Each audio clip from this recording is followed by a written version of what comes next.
This is what the farm looked like before Typhoon Pablo. Beautiful, healthy, and fresh.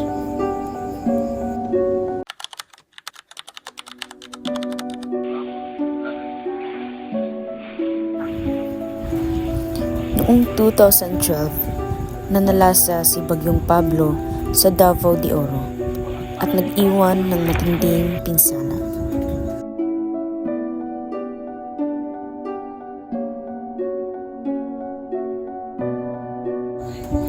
Isa sa mga labis na naapektuhan ay si Napoleon, isang magsasaging mula sa maliit na barangay ng Osmeña. Nasira ang kanyang taniman, nawala ng kita ang kanyang mga manggagawa at naging hindi tiyak ang kanyang kinabukasan. Pagkatapos ng Bagyong Pablo, halos lahat nawala sa akin. Nasira ang mga tanim kong saging at di ko alam kung kailan magsisimula muli. Hindi ako pwedeng sumuko dahil maraming pamilya ang umaasa sa sakahan na ito. Tulad ng maraming magsasakang Pilipino, hinarap ni Napoleon ang mahirap na realidad ng muling pagsisimula sa kabila ng kakaunting pinagkukunang yaman.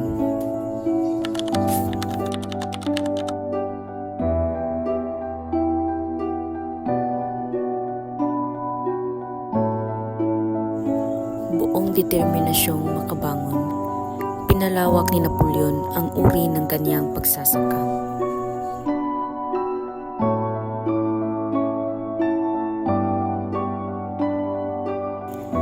Nagtanim siya ng mga root crops, saging, kalamansi,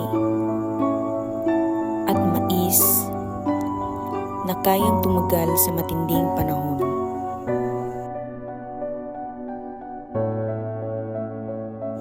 Muli silang nagtulong-tulong upang maibalik ang masagana nilang tanim.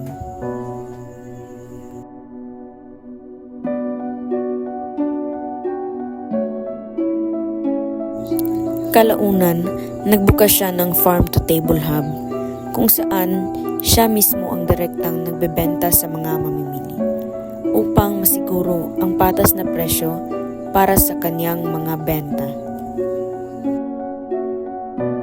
Sakto naman at nakuhanan natin ang isang babaeng bumili sa kanyang mga saging.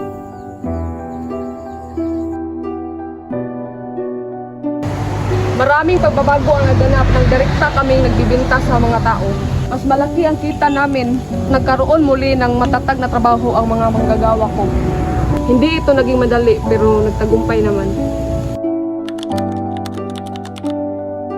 Sa kasalukuyan, ang sakahan ni Napoleon ay nagsisilbing simbolo ng katatagan at inobasyon.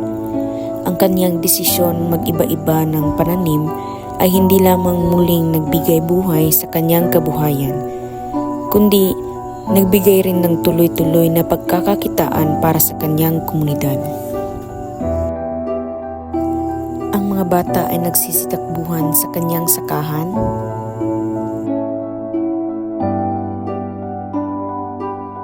at ang kanyang asawa ay masiyang nagbebenta ng fresh food from the farm, which is ang saging. Noon natatakot kami wala ng trabaho pero ngayon panatag na kami kasi mayroon na kaming tuloy-tuloy na hanap buhay. Mapapag-aral namin ang aming mga anak.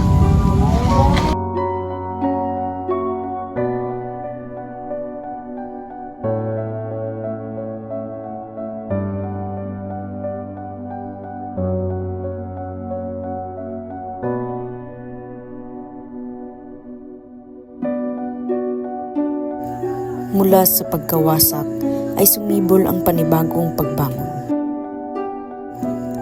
Ipinapaalala sa atin ng paglalakbay ni Napoleon na ang mga magsasakang Pilipino ay hindi lamang tagapagtanim ng pagkain.